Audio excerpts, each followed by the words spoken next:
मित्रांनो, 15 जून ते 30 जून 2026 हा पंधरवडा मेष राशीच्या लोकांसाठी खूप महत्त्वाचा ठरणार आहे.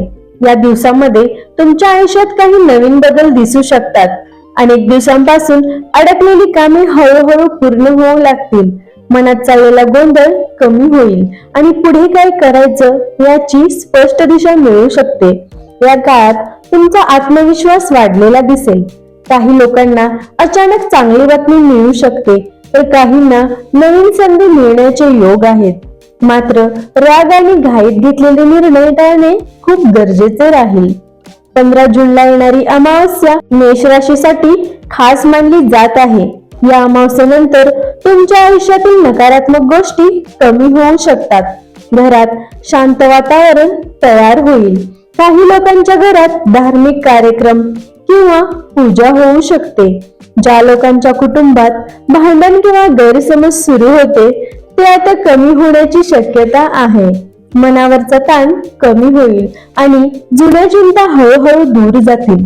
या दिवशी पितरांची आठवण काढून दानधर्म किंवा अन्नदान केल्यास मानसिक शांती मिळू शकते. नोकरी करणाऱ्या मेष राशीच्या लोकांसाठी हा काळ चांगला राहू शकतो. ऑफिसमध्ये तुमच्या कामाचं कौतुक होईल. वरिष्ठ अधिकारी तुमच्यावर विश्वास ठेवू शकतात. काही लोकांना नवीन जबाबदारी मिळू शकते, तर काहींना प्रमोशनची चर्चा ऐकायला मिळेल. ज्या लोकांनी नवीन नोकरीसाठी अर्ज केले आहेत त्यांना चांगली बातमी मिळण्याची शक्यता आहे. व्यवसाय करणाऱ्या लोकांसाठी सुद्धा हा काळ फायदेशीर राहू शकतो. नवीन ग्राहक मिळतील, जुने पैसे परत मिळू शकतात आणि व्यवसायात थोडी वाढ दिसेल.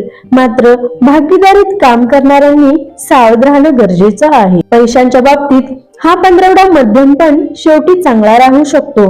अचानक काही खर्च वाढू शकतात. घर, वाहन किंवा आरोग्यावर पैसे खर्च होऊ शकतात, पण त्याच वेळी अडकलेले पैसे परत मिळवण्याचे योगही आहेत. काही लोकांना बोनस, कमिशन किंवा अतिरिक्त उत्पन्न मिळू शकतं. या काळात मोठी गुंतवणूक करताना विचार करून निर्णय घ्या. प्रेमसंबंध आणि वैवाहिक जीवनातही सुधारणा दिसेल. जोडीदार सोबतचा संवाद वाढेल. जुन्या गैरसमजावर चर्चा होऊन नातं मजबूत होऊ शकतं. अविवाहित लोकांच्या आयुष्यात नवीन व्यक्ती येण्याची शक्यता आहे. काही घरांमध्ये लग्नाची चर्चा सुरू होऊ शकते. 26 जून नंतर कुटुंबात आनंदाचे वातावरण वाढलेले दिसेल. 25 जूनला येणारी निर्जला एकादशी मेष राशीसाठी खूप शुभ मानली जात आहे. या दिवशी भगवान विष्णूची पूजा, मंत्रजप किंवा दानधर्म केल्याने चांगले परिणाम मिळू शकतात. या दिवसानंतर अनेक लोकांना नशिबाची साथ मिळायला सुरुवात होईल. अडकलेली कामं पुढे सरकतील आणि मनात सकारात्मक विचार वाढतील. या पंधरवड्यात प्रदोष व्रताचाही चांगला प्रभाव दिसेल. भगवान शिवाची पूजा केल्याने मानसिक शांतता मिळू शकते. ज्या लोकांना सतत ताण किंवा चिंता जाणवत होती त्यांना आता थोडा आराम मिळेल. शिवमंत्र जपल्याने घरातील वातावरणही सकारात्मक राहू शकतं.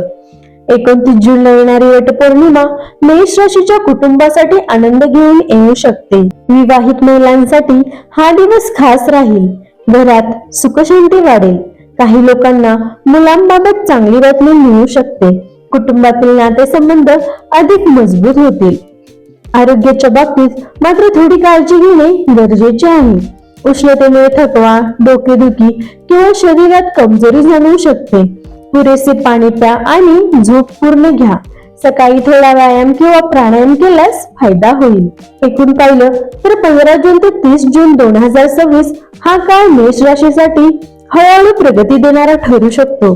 सुरुवातीला थोडा ताण असला तरी शेवटचे दिवस आनंद, चांगल्या बातम्या आणि नवीन संधी घेऊन येऊ शकतात.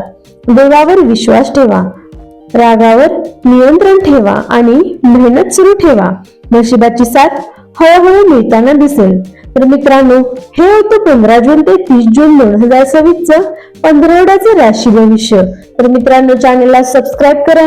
व्हिडिओ आवडल्यास लाईक करा. श्री स्वामी समर्थ.